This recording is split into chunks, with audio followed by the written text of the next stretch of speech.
Hello everyone. तो आज की वीडियो में हम स्टार्ट करेंगे मेथड्स ऑफ सैम्पलिंग। तो हम अपने सैम्पल को अलग अलग तरीके से सिलेक्ट कर सकते हैं। आइए देखते हैं वो क्या अलग अलग मेथड्स हैं। सबसे पहले है रैंडम सैम्पलिंग, दूसरा purposive sampling, stratified sampling, systematic sampling, quota sampling और कन्वीनियंस सैम्पलिंग। आइए देखते हैं सबसे पहले random sampling. Random sampling is that method of sampling in which each and every item of the universe has equal chance of being selected in the sample। तो random sampling में क्या होता है?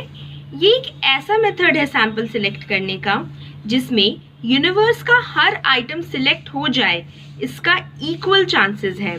यानी कि मान लो एक पॉपुलेशन में 50 आइटम्स हैं, तो ये 50 के 50 आइटम्स के पास इक्वल चांसेस है सिलेक्ट होने का। ठीक है। अब रैंडम सैम्पलिंग दो तरीके के होते हैं, एक होता है लॉटरी मेथड और दूसरा होता है टेबल ऑफ रैंडम नंबर्स। देखते हैं लॉटरी मेथड में क्या होता है। तो लॉटरी मेथड में पेपर स्लिप्स आर मेड। हम क्या करते हैं? पेपर स्लिप्स बनाते हैं। उस स्लिप्स में हम यूनिवर्स के हर आइटम का नाम लिखते हैं। अलग अलग स्लिप में अलग अलग आइटम का नाम लिखते हैं। Slips are shuffled in a box. फिर उन स्लिप्स को फोल्ड करते हैं और बॉक्स में शफल करते हैं। Impartially some of the slips are drawn. उसके बाद हम उन स्लिप्स को उठाते हैं। The drawn slips denote our sample. तो अब जो हम स्लिप उठाए हैं वो क्या डिनोट करता है? वो हमारा सैंपल डिनोट करता है। तो लॉटरी मेथड एक बहुत ही बेसिक मेथड है। इसमें हम क्या करते हैं? इसमें हम चिट्स बनाते हैं, स्लिप्स बनाते हैं, जिसमें हर आइटम का नाम लिखते हैं। तो हर आइटम के पास अब इक्वल चांस है ना सिलेक्ट हो जाने का, कोई भी सिलेक्ट हो सकता है। तो every item has an equal chance of getting selected. उसके बाद उन स्लिप्स को हम एक बॉक्स में रखते हैं, उसे शफल करते हैं और इम्पार्शियली बिना किसी भेदभाव के उन स्लिप्स को चूज करते हैं और उस स्लिप में लिखे हुए आइटम हमारे सैंपल बन जाते हैं। दूसरा मेथड है रैंडम सैम्पलिंग का, टेबल ऑफ रैंडम नंबर्स। अब ये क्या है? There are set of tables. तो हमारे पास प्री डिटरमाइंड टेबल्स है कुछ, और इन टेबल्स को यूज करके हम अपने सैंपल को सिलेक्ट करते हैं।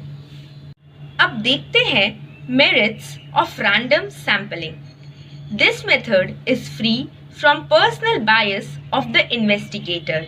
ये जो मेथड है ये इन्वेस्टिगेटर के पर्सनल बायसनेस से फ्री है।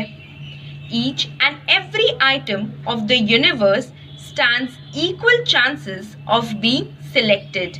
और इस मेथड में यूनिवर्स के हर आइटम के पास इक्वल चांस होता है सिलेक्ट हो जाने का। The universe gets fairly represented by the sample.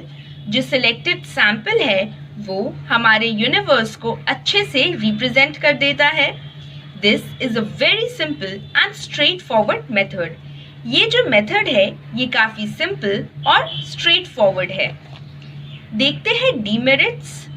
This method does not guarantee proportionate representation of different items in the universe।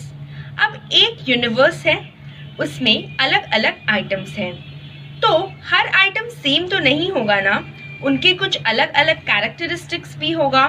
तो ये पॉसिबल है इस मेथड में कि कुछ कैरेक्टरिस्टिक्स के आइटम छूट जाए।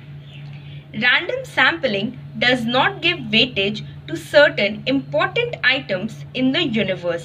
सेम चीज है कि रैंडम सैम्पलिंग जो है ये कुछ important items जो है यूनिवर्स के उसको वेटेज नहीं दे पाता है। नंबर 2, पर्पसिव और deliberate sampling. It is a method of choice. ये जो मेथड है ये इंटायरली इन्वेस्टिगेटर के चॉइस पे डिपेंड करता है। The investigator himself makes the choice of the sample items which in his opinion are the best representative of the universe। इस method में इन्वेस्टिगेटर जो है अपने ओपिनियन के हिसाब से या अपने समझ के हिसाब से यूनिवर्स के उन आइटम्स को सिलेक्ट करता है जो कि बेस्ट रिप्रेजेंट करेंगे यूनिवर्स को। तो ये कम्प्लीटली इन्वेस्टिगेटर के ओपिनियन पे डिपेंड करता है। The investigator himself makes the choice of the sample items which in his opinion are the best representative of the universe. देखते हैं merits and demerits of purposive sampling. Merits में this method is flexible to allow the inclusion of those items in the sample which are of special significance. तो इस method में universe के उन items को हम include कर सकते हैं जिनका कुछ स्पेशल सिग्निफिकेंस हो। Selection of items can be deliberately tuned to the purpose of study. It is a very simple technique of selection of the sample items. Demerits क्या है? There is a possibility of personal bias in the selection of items. अब इस method में personal biasness का possibility तो है ही। Because of the possibilities of personal bias, reliability of the results becomes doubtful. और क्योंकि इस आइटम में पर्सनल बायसनेस की पॉसिबिलिटी है तो इससे ड्रॉन रिजल्ट्स ज़्यादा रिलायबल नहीं हो पाता है। अब देखते हैं स्ट्रैटिफाइड और मिक्स्ड सैम्पलिंग। इसमें क्या है? Population is divided into different strata. Each strata has different characteristics. Some of the items are selected from each strata. This way, entire population gets represented. इसमें हम क्या करते हैं? अपने population को अलग अलग strata में divide करते हैं। हर strata अपना एक characteristic को represent करता है। Some of the items are selected from each strata. Her strata से हम कुछ आइटम को सिलेक्ट करते हैं और इस तरीके से पूरा पॉपुलेशन रिप्रेजेंट हो जाता है। अब मान लो एक यूनिवर्स में 50 स्टूडेंट्स पढ़ते हैं जिसमें 30 बच्चे मैथ्स जानते हैं और 20 बच्चे होम साइंस के हैं। तो ये जो इंटायर यूनिवर्स है 50 स्टूडेंट्स का, इसे हम दो स्ट्राटा में डिवाइड किए हैं। दोनों स्ट्राटा का अलग अलग कैरेक्टरिस्टिक है। पहले स्ट्राटा का कैरेक्टरिस्टिक्स है मैथ्स और दूसरे का होम साइंस। अब रैंडमली हम इन दोनों स्ट्राटा से अपने आइटम्स को सिलेक्ट करेंगे और वही आइटम्स हमारा सैंपल और पूरे 50 स्टूडेंट्स के यूनिवर्स को रिप्रेजेंट करेगा। Merits and demerits of stratified sampling. Merits में है this method covers diverse characteristics of the population.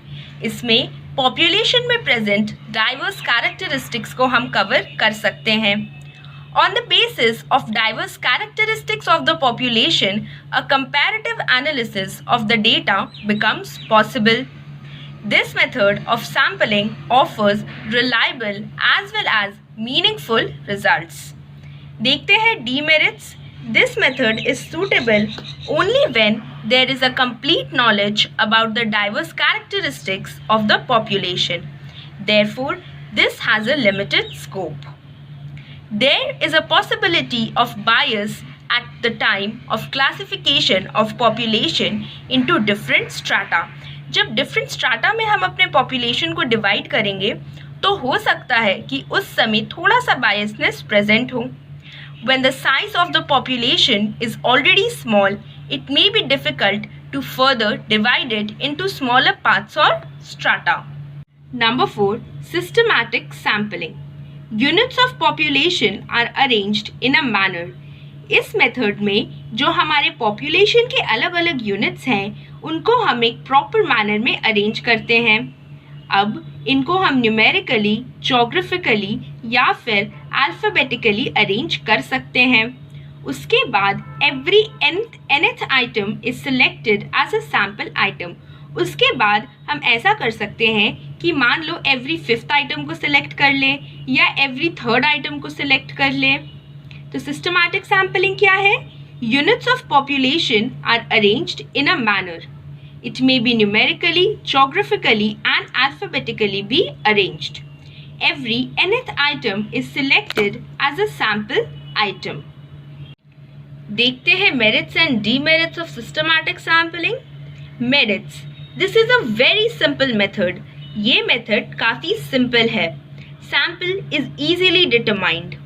There is hardly any possibility of personal bias in this method.